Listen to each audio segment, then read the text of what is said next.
Le Seigneur soit avec vous. Et avec votre esprit. Évangile de Jésus-Christ selon saint Jean. Gloire à toi, Seigneur. En ce temps-là, Jésus disait aux Juifs, « Si c'est moi qui me rends témoignage, mon témoignage n'est pas vrai. C'est un autre qui me rend témoignage, et je sais que le témoignage qu'il me rend est vrai. Vous avez envoyé une délégation auprès de Jean le Baptiste, et il a rendu témoignage à la vérité. Moi, ce n'est pas d'un homme que je reçois le témoignage, mais je parle ainsi pour que vous soyez sauvés. Jean était la lampe qui brûle et qui brille, et vous avez voulu vous réjouir un moment à sa lumière.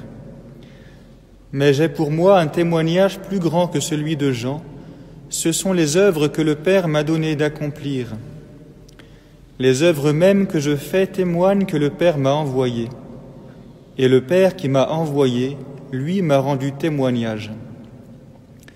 Vous n'avez jamais entendu sa voix, vous n'avez jamais vu sa face, et vous ne laissez pas sa parole demeurer en vous, puisque vous ne croyez pas en celui que le Père a envoyé. Vous scrutez les Écritures parce que vous pensez y trouver la vie éternelle. Or, ce sont les Écritures qui me rendent témoignage, et vous ne voulez pas venir à moi pour avoir la vie.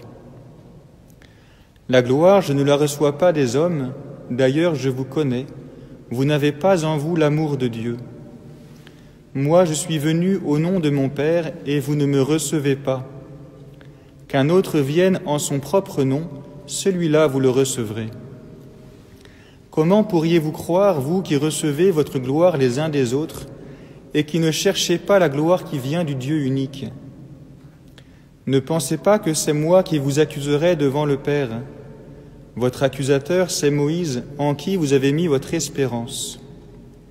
Si vous croyiez Moïse, vous me croiriez aussi, car c'est à mon sujet qu'il a écrit. Mais si vous ne croyez pas ses écrits, comment croirez-vous mes paroles? Acclamons la parole de Dieu. Louange à toi, Seigneur Jésus.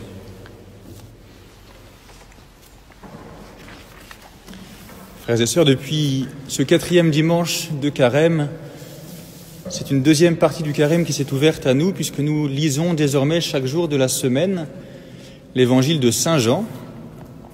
Ici, le chapitre 5, un peu complexe sans doute pour nous, avec cette question du témoignage, cette discussion entre Jésus et les Juifs à propos du témoignage qu'il se rend ou qu'il reçoit.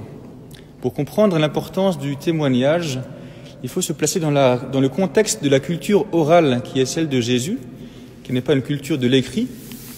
Et dans les jugements, pour recevoir un témoignage, un témoin, il fallait qu'au moins 2 témoins parlent ensemble et que leur discours soit un discours à 2 voix, au moins 2 voix, et qu'on puisse établir la vérité de ce témoignage à travers la cohérence de ce discours à 2 voix. Et donc un témoignage n'était reçu que s'il était porté par 2 voix, 2 témoins ou plus. Et donc on demande à Jésus ici de se justifier du témoignage qu'il rend, de l'autorité qu'il a, de l'enseignement qu'il donne, et on lui demande de rendre de qui lui rend témoignage. Et Jésus dit, si c'est moi qui me rends témoignage, si je suis seul effectivement dans mon témoignage n'est pas vrai. Mais c'est un autre qui me rend témoignage, ce n'est pas Jean-Baptiste non plus, ce sont les œuvres que le Père me donne d'accomplir. Et donc Jésus se place déjà dans le contexte de son jugement qui va aboutir à sa condamnation à mort. Mais dans cette défense qu'il fait, Jésus ne se justifie pas à la manière des hommes, il ne cherche pas des témoins humains qui pourraient accréditer sa parole, son enseignement, qui pourraient parler avec lui.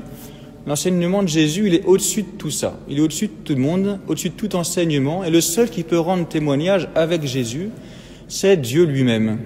Et c'est les œuvres que Dieu fait à travers Jésus.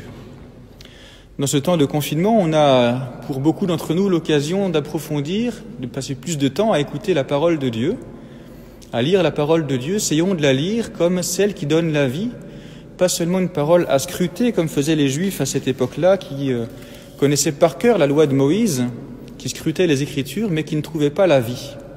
nous trouvons la vie dans une relation à Jésus, une relation vivante à Jésus, et en devenant nous-mêmes l'œuvre du Père. Cette parole de Dieu, cette parole de Jésus, est associée à l'œuvre que Dieu fait, au miracle que Dieu fait, à la puissance que Dieu met en œuvre pour nous faire vivre.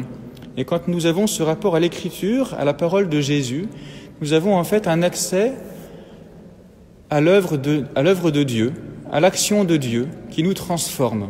Essayons de profiter de ces temps bénis pour ce qui est de la fréquentation de la parole de Dieu, en tout cas peut-être pour beaucoup d'entre nous, pour entrer dans une relation vivante à la parole de Dieu et que nous puissions nous-mêmes nous considérer comme l'œuvre de Dieu qui nous transforme, qui nous façonne par cette parole. Prions avec la Vierge Marie, dans la suite aussi de cette fête de l'Annonciation, de cette fête de l'incarnation de Dieu qui se fait homme. Jésus est tissé, on pourrait dire ainsi, dans le ventre de la Vierge Marie, dans le sein de la Vierge Marie. Puisse la parole de Dieu nous aussi nous façonner, nous tisser dans le sein de la Vierge Marie. Amen.